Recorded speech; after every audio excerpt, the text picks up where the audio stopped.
E nossa próxima palestrante é a doutora Fernanda Daroji. Ela é biomédica formada pela Universidade Metodista de São Paulo, habilitada em genética e medicina humana. Especialista em biologia molecular, citogenética e análises clínicas, mestre em oncologia pediátrica pela USP e doutoranda em oncologia pela USP. Participou do Congresso Internacional IPVS na Escócia, Eurogen em Portugal e Targeting Microbiota na Espanha. Representou o Brasil com pesquisa sobre genotipagem de HPV e microbioma cervical, referência no rastreio molecular e prevenção do câncer de colo do útero. Recebam com uma salva de palmas, doutora Fernanda Darucci.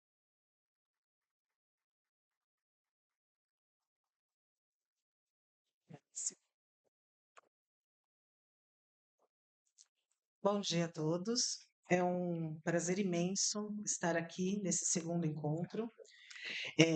Inicialmente, gostaria de agradecer mais uma vez o convite a toda a direção do LAPAC, especialmente a doutora Gisele, entusiasta de um evento tão importante no nosso segmento.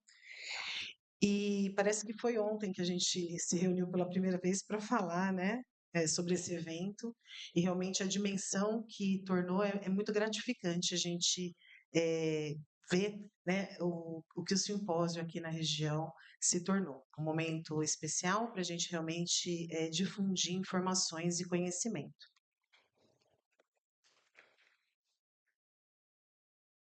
Então, hoje eu vim o ano passado a gente conversou mais sobre HPV.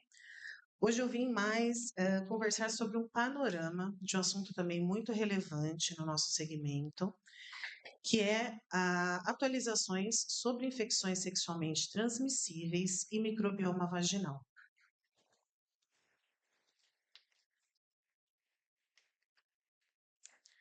Então, esse assunto é um assunto de extrema relevância, e a gente começa aqui com um dado muito impactante sobre esse tema. Em 2019, que é o último dado que a gente tem sobre esse assunto, a Organização Mundial da Saúde nos trouxe que a cada dia no mundo, mais de 1 milhão de novos casos de infecções sexualmente transmissíveis curáveis são diagnosticadas.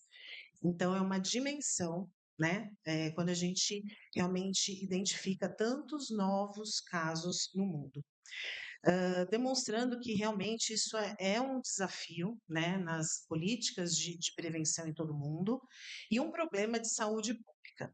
E aqui a gente não pode esquecer de falar que o Brasil segue também essa tendência nesses números de casos, principalmente quando a gente identifica, né, o aumento de incidência de HPV em meninas, né, em mulheres jovens que não foram vacinadas. Então, a cada dia que passa, realmente, os dados nos apontam um aumento na incidência do HPV nessas pacientes.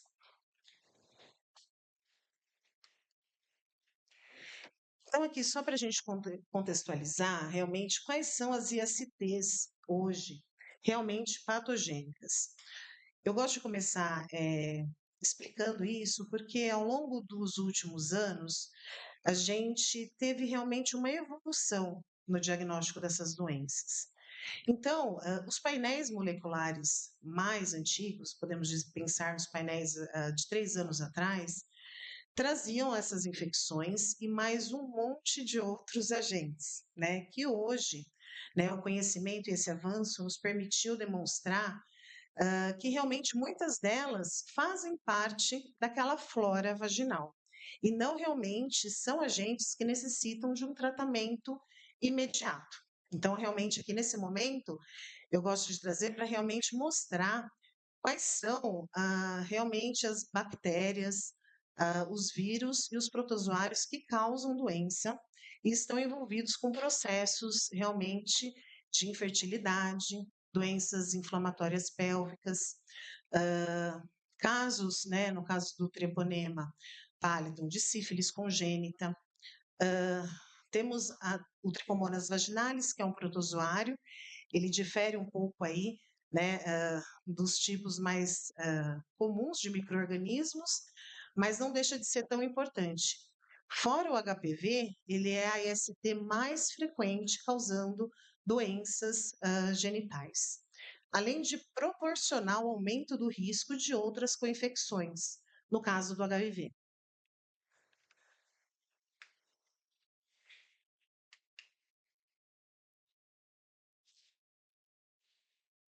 Então, aqui é um dado. Só um minuto, gente, deixa eu ver.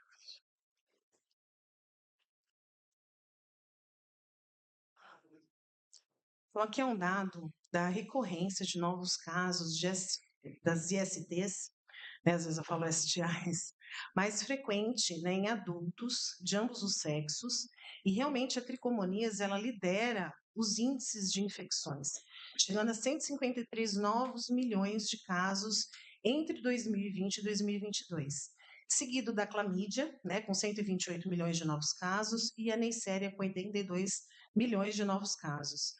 Então, esses dados, eles refletem realmente um problema de saúde pública e a gente realmente encara isso na maneira de tratar e prevenir, utilizando as nossas ferramentas primárias, que são as campanhas. Então, campanhas de prevenção, campanhas de conscientização, campanhas de informação de educação continuada e vacinação.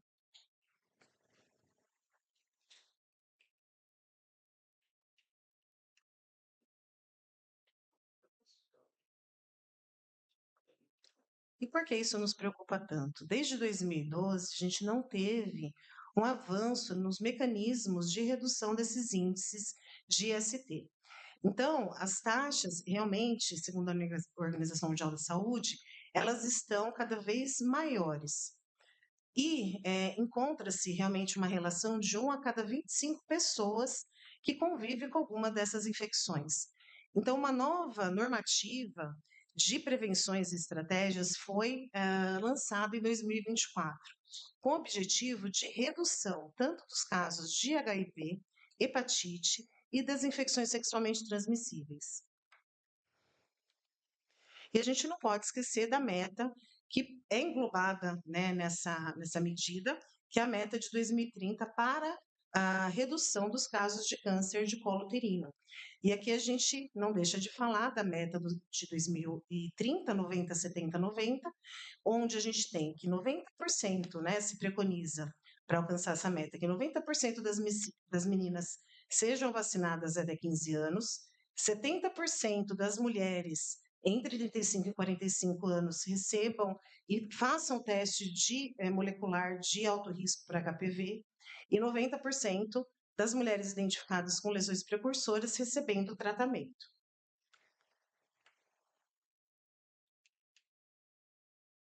E o que há de novo, né, nesse cenário que possa auxiliar nessa redução desses casos e no alcance dessas metas propostas pela Organização Mundial da Saúde? Então, o teste de microbioma, e esse é um slide que eu achei muito bacana, eu estive no último congresso de microbioma semana passada internacional em Valência, na Espanha, e eles começaram exatamente com esse slide que eu tinha montado aqui para apresentar, demonstrando realmente o incentivo financeiro em pesquisas, né? Hoje, alcançando 1,4 bilhões, né, de dólares em pesquisas para desenvolvimento de medicamentos, diagnósticos, probióticos, prebióticos, alcançando realmente uma progressão em 2031 para que essas metas sejam alcançadas de um investimento de 7,09 bilhões de dólares. Então, realmente, o microbioma ele vem não só para a saúde vaginal, mas para diversas outras doenças, como uma ferramenta promissora para auxiliar na redução e no compreendimento de uma terapia personalizada para essas ISTs.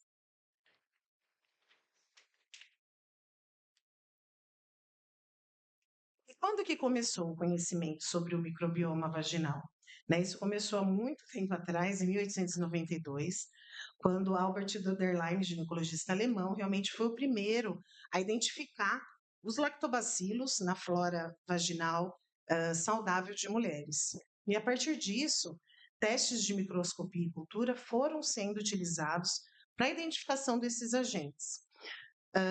Recentemente, né, ao longo dos últimos anos, novas técnicas independentes de cultura e microscopia, no caso das técnicas de biologia molecular, foram desenvolvidas e estão auxiliando de uma maneira mais efetiva em todo o compreendimento da composição do microbioma, da interação desses agentes, melhorando realmente o diagnóstico, a especificidade e a rapidez dos testes.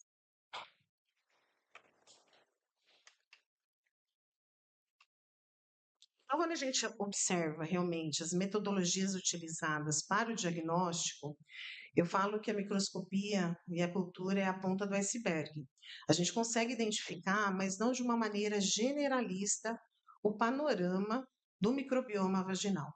Então, os testes moleculares, realmente, eles permitem a avaliação dessa diversidade de uma maneira completa, né, e holística dessas interações. E assim a gente consegue identificar casos, né, de equilíbrio de flora vaginal, conhecidos como eubiose ou normobiose, e casos de disbiose, onde a gente tem um desarranjo, um desequilíbrio dessa flora.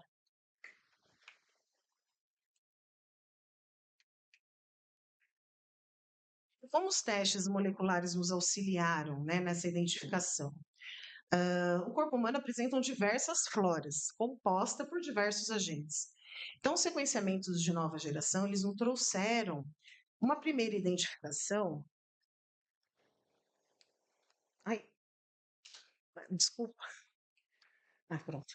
Não funciona o pointer, né? Eles trouxeram a identificação das principais composições dos agentes de cada flora. E isso não foge, né, da cavidade vaginal. Então, identificou-se os principais agentes compostos e a quantidade da presença desses agentes. Então, na cavidade vaginal, para compor uma comunidade vaginal microbiana, é identificado que os lactobacilos estão aí na sua grande totalidade da composição, tanto na presença e na quantidade da sua diversidade. Então, a eubiose ou normobiose é a condição, né, dessa flora vaginal onde existe um equilíbrio simbiótico, né, de diferentes espécies bacterianas. Essa relação benéfica, ela é grande parte dessa relação vem devido à presença dos lactobacilos, mas não só de lactobacilos. Existem outros agentes que compõem essa microbiota, né, no caso a Topóbia vaginae, Megasphaeria, Leptospira, que também consegue manter o equilíbrio dessa flora. Então, o lactobacilo, como que ele previne, né, a entrada de outras ISTs? Ele produz ácido lático, peróxido de hidrogênio e bactericinas. E como que é essa modulação?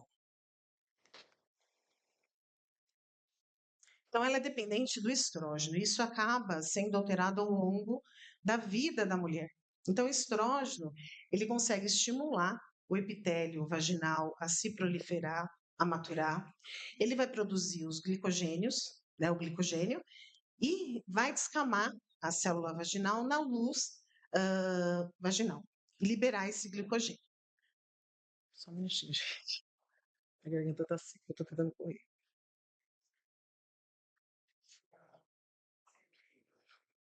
Então, esse glicogênio, né, ele atua realmente na fermentação dos lactobacilos. Então, o lactobacilo, quando ele encontra o glicogênio, quando a gente tem esse glicogênio livre, ele consegue fermentar e produzir o ácido lático. E o ácido lático ele vai mudar, né, acidificar o pH vaginal. E essa acidificação é uma proteção natural desse epitélio, né, contra outras ISTs.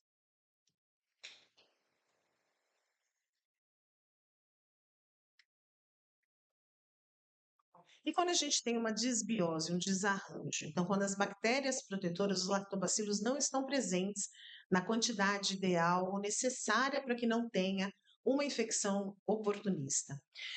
Isso acontece e isso pode ser modulado por diversos fatores, né, da vida ali da mulher, como oscilações nos níveis de estrógenos, que eu acabei de mostrar, o tipo de parto, contato ambiental, estresse, dieta, raça e etnia, fatores genéticos. Então, são todos esses fatores que podem alterar a presença ou não desse equilíbrio e da presença dos lactobacilos na flora.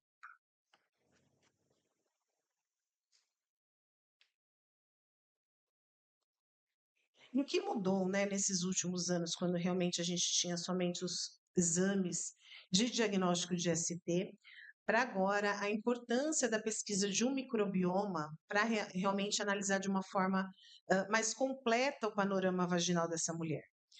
Em 2011, né, Ravel, que realmente foi um marco aí na história do microbioma, publicou, junto com os colaboradores, um artigo, um trabalho, que classificou a população desses lactobacilos na flora. Então, o que, que ele realmente mostrou com esse trabalho? Que não basta ter somente lactobacilos, é importante a gente identificar o tipo de lactobacilos para conferir uma proteção efetiva dessa flora. Então, Ravel ele classificou em 5 tipos de estado de comunidade vaginal. E isso foi diferente das 5 categorias em relação aos lactobacilos presentes. Então, na CST1, né, a gente encontra os lactobacilos crispatus. Ele é responsável, é um dos lactobacilos que mais produzem ácido lático, né? Então, ele mantém um pH ácido, né, em volta de 3,5%, garantindo uma microbiota mais estável e protegida. A CSP2, representada pelo Lactobacillus gasseri, ele já tem um fator menos estável, né, de um perfil protetor, e passa a influenciar a entrada da CST3, onde a gente tem mais a identificação dos Lactobacillus iners. E por que o Lactobacillus iners é tão importante? Nessa comunidade 3, viu-se a entrada de outras bactérias anaeróbias nessa composição da vagina, né, da flora vaginal. E isso realmente interferiu, né, e demonstrou que, isso aqui é o estudo de 2022, que trouxe essa compreensão do porquê da CST3 ser tão importante na identificação. Então, os lactobacillus iners, eles demonstraram realmente uma capacidade de produzir menos ácido lático. Com isso, bactérias anaeróbias realmente começaram a tomar essa composição da flora vaginal e interferir nesse equilíbrio. Então, esse trabalho ele traz que realmente a composição da transição da comunidade 3 para 4 é importante em relação a infecções como a entrada do HPV e a persistência viral.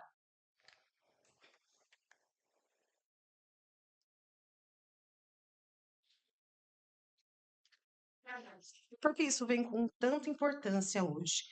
Porque a identificação dessa flora específica com Lactobacillus iners e a comunidade 3, no caso de uma infecção persistente de HPV, demonstra ser um biomarcador de pior prognóstico. Então, hoje a gente tem diversos biomarcadores que auxiliam aí no prognóstico quando nós temos a infecção por HPV.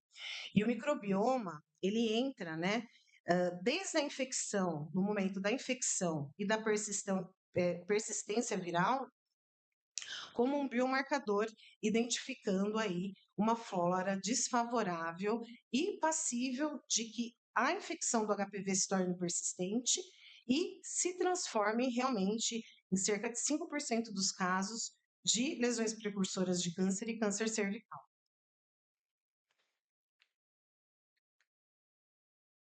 E como é feito esse teste? Ele é muito simples, ele é feito exatamente como a gente realiza as outras coletas de biologia molecular. Então, através de uma coleta em meio líquido, a gente consegue realmente realizar a genotipagem e o microbioma dessa paciente.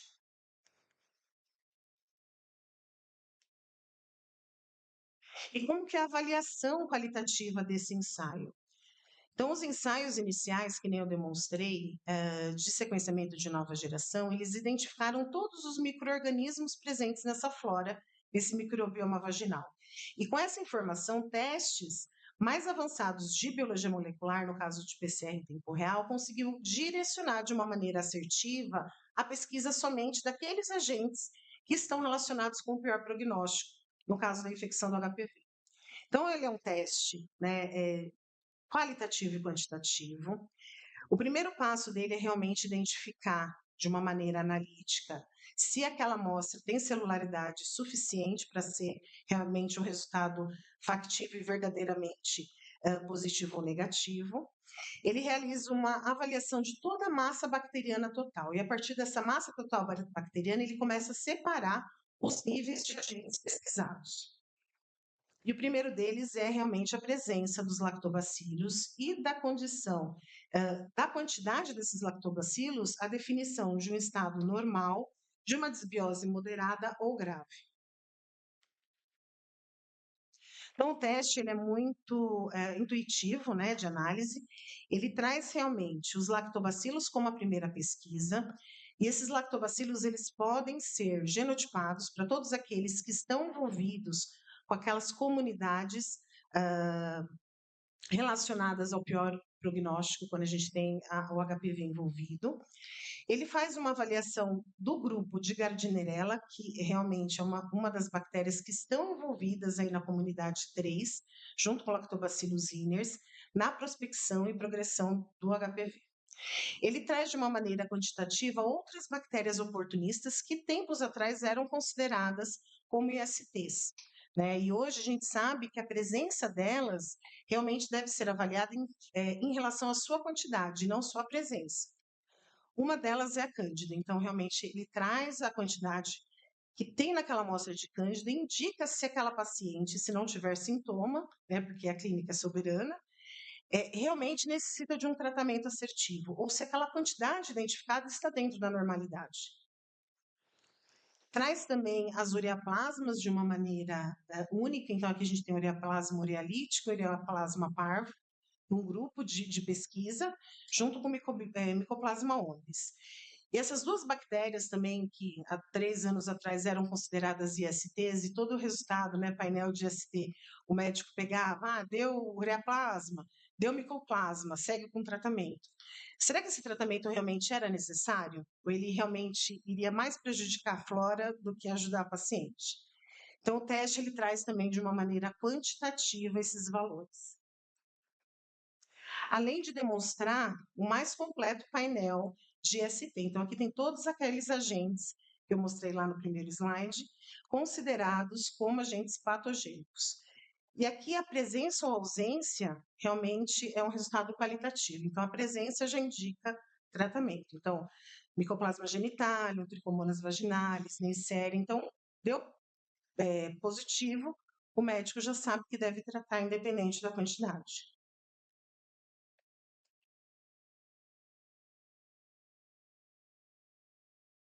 E quais são os possíveis resultados desse exame?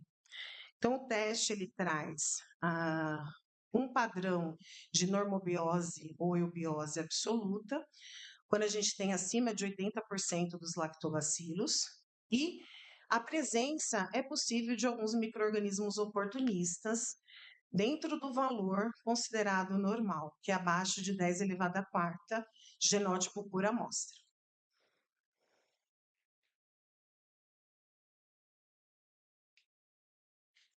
E também uma condição de normobiose condicional, quando esses oportunistas estão presentes, mas estão acima daquele valor considerado normal. E daí o próprio teste ele consegue fazer uma avaliação do tipo de lactobacilos e quantidade desses oportunistas para indicar tratamento ou não para esse paciente. Então, aqui eu trouxe um exemplo, né, de um resultado de normobiose ou eubiose absoluta. Então, esse paciente, ele tem, né, aqui no primeiro quadrante, lactobacilos de 85% a 100%.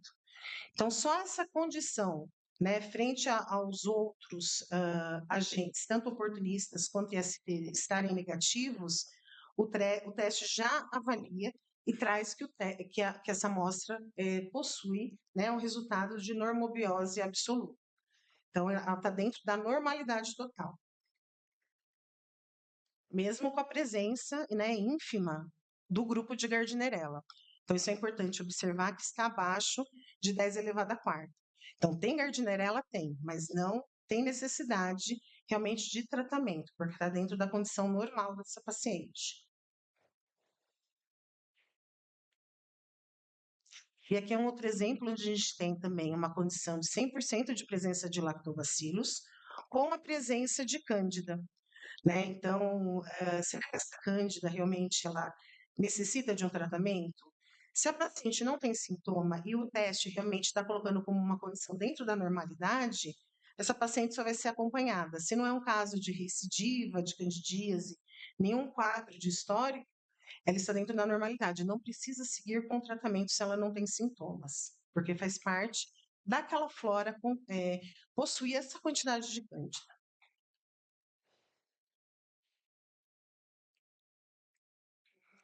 E os outros resultados, além da normobiose, é a disbiose. Então, a disbiose ela é caracterizada inicialmente pela redução dos lactobacilos, uma proporção, né, que caracteriza a disbiose moderada entre 20% e 80%, e disbiose grave abaixo de 20% ou depressão total. E a presença, né, das ISTs no panorama, né, que ele avalia. Lembrando que todas elas, um resultado positivo, independente da quantidade, necessita de tratamento.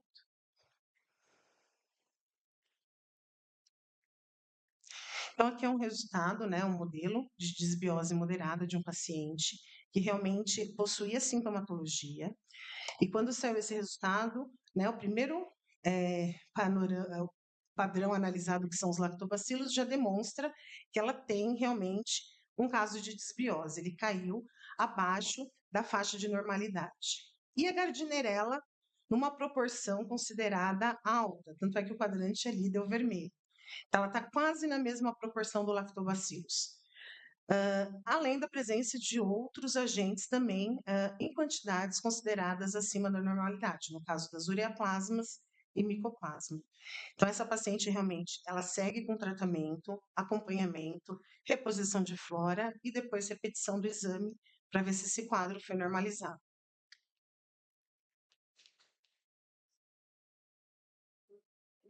Quando priorizar, né, o pedido ou a necessidade da realização de um teste de microbioma versus um painel comum de ST. Então, isso é uma discussão que a gente vem sempre conversando com os médicos, realmente para colocar esse melhor entendimento, né, sobre a diferença entre os exames. Então, o principal realmente são aqueles casos onde os sintomas não são resolvidos dentro do consultório, né? 80% das queixas aí dentro do consultório são quadros de recidiva. Então, esse teste ele consegue desculpa, direcionar melhor os resultados.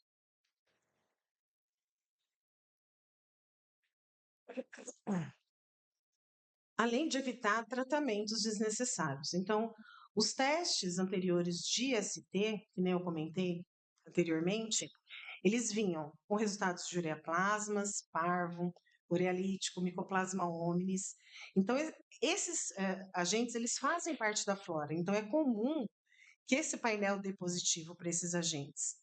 Mas todo resultado positivo necessitaria de um tratamento? Então, é importante a identificação da quantidade desses agentes, né, frente às outras ISTs, que realmente, em casos positivos, devem ser tratadas. E isso tudo vai melhorar, com certeza, a resposta terapêutica dessa paciente. E a identificação de possíveis co-infecções. Então, trazer o painel de microbioma, da informação das comunidades dos lactobacilos presentes frente a co-infecções com HPV.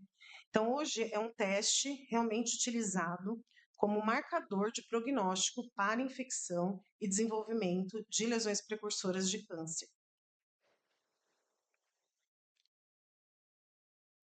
É isso, gente. Muito obrigada pela atenção.